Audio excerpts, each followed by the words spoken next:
Report breaking. Malappuram ജില്ലാ വിഭജനം വീണ്ടും ചർച്ചയാക്കി യൂത്ത് ലീഗ്. ജില്ലാ വിഭജനം ആവശ്യപ്പെട്ട് പ്രമേയം. തിരൂരങ്ങാടി മണ്ഡലം മുസ്ലിം യൂത്ത് ലീഗ് പ്രതിനിധി സമ്മേളനത്തിലാണ് പ്രമേയം അവതരിപ്പിച്ചത്. മലപ്പുറവും തിരൂരങ്ങാടിയും ആസ്ഥാനമാക്കി 2 ജില്ലകൾ വേണമെന്നാണ് ആവശ്യം. വലിയ ജനസംഖ്യയുള്ള ജില്ലകളെ ചെറിയ ജില്ലകളാക്കി പുനഃസംഘടിപ്പിക്കുന്നത് കാലഘട്ടത്തിന്റെ ആവശ്യമാണെന്നാണ് പ്രമേയം.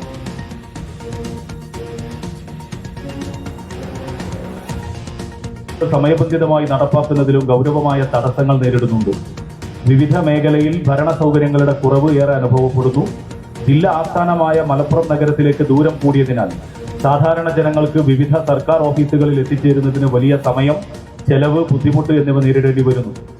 ഇത്തരം സാഹചര്യത്തിൽ ജനകീയ ഭരണവും കാര്യക്ഷമമായ സേവന വിതരണവും ഉറപ്പാക്കുന്നതിനായി മലപ്പുറം ജില്ല വിഭജിച്ച് തിരൂരങ്ങാടി ആസ്ഥാനമായി പുതിയ ജില്ല രൂപീകരിക്കുക എന്നത് കാലഘട്ടത്തിന്റെ ആവശ്യകതയാണ്. ജില്ലയിലെ താലൂക്കുകളായ മഞ്ചേരി, മലപ്പുറം, പെരിന്തൽമണ്ണ, ഏറനാട് താലൂക്കുകൾ ഉൾപ്പെടുത്തി ഒരു ജില്ലയും പൊന്നാനി, തിരൂരങ്ങാടി, കൊണ്ടോട്ടി താലൂക്കുകളും.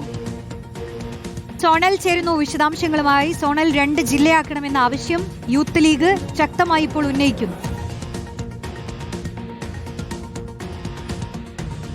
റോഷ്നി, പ്രധാനമായി പറയേണ്ടത് തിരഞ്ഞെടുപ്പിന് മുമ്പ് സംസ്ഥയിലെ APEK വിഭാഗങ്ങൾ ഈ ആവശ്യം ഉന്നയിച്ച് രംഗത്തെത്തുന്നത് നമ്മൾ കണ്ടതാണ്. അന്ന് ജില്ലാ വിഭജനം എന്നല്ല പറഞ്ഞിരുന്നത്, ജില്ലാ പുനഃക്രമീകരണം എന്നാണ്. പക്ഷേ ഇപ്പോഴിതാ റിസൾട്ട്, തെരഞ്ഞെടുപ്പിന്റെ ഫലം വരാൻ നാളുകൾ മാത്രം ബാക്കി നിൽക്കുമ്പോൾ തിരൂരങ്ങാടി മണ്ഡലം യൂത്ത് കമ്മിറ്റിയുടെ പ്രതിനിധി സമ്മേളനത്തിലാണ് ഇത്തരത്തിലിതാ ജില്ലാ വിഭജനം ആവശ്യമായ ഒരു കാര്യമാണ്, അനിവാര്യമായ ഒരു കാര്യമാണെന്ന് ചൂണ്ടിക്കാണിച്ചുകൊണ്ട് ഒരു പ്രമേയം വരെ അവതരിപ്പിക്കുന്ന സാഹചര്യം ഉണ്ടായിട്ടുള്ളത്.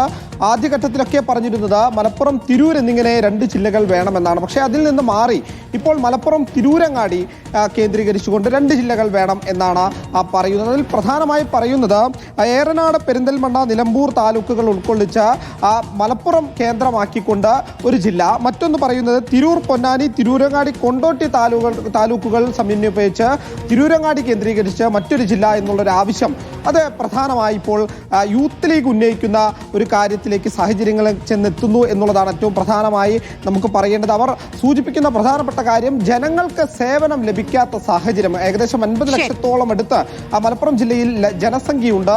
പല ആളുകൾക്കും സേവനം ലഭിക്കാത്തൊരു സാഹചര്യമുണ്ട്. ജില്ല വിഭജിക്കുന്നതിലൂടെ എല്ലാവർക്കും സേവനം ഉറപ്പിക്കാൻ കഴിയും എന്നുള്ളൊരു കാര്യം കൂടി യൂത്ത് ലീഗ് മുന്നോട്ട് വെക്കുന്നുണ്ട്. എന്തായാലും ഈ ആവശ്യം ശക്തിപ്പെടുന്ന സാഹചര്യമാണ് കാണുന്നത്. UDF ഭരണത്തിൽ വന്നു കഴിഞ്ഞാൽ ഒരുപക്ഷെ നമുക്ക് ജില്ലാ വിഭജനം ഉൾപ്പെടെയുള്ളവ കാര്യമായി ചർച്ചയാകുമെന്നുള്ളത് തീർച്ചയാണ്. സോണൽ കൃഷ്ണയാണ് വിശദാംശങ്ങൾ നൽകി. വളരെ ചെറിയൊരു ഇടവേളയെടുത്ത് തിരിച്ചെത്താം.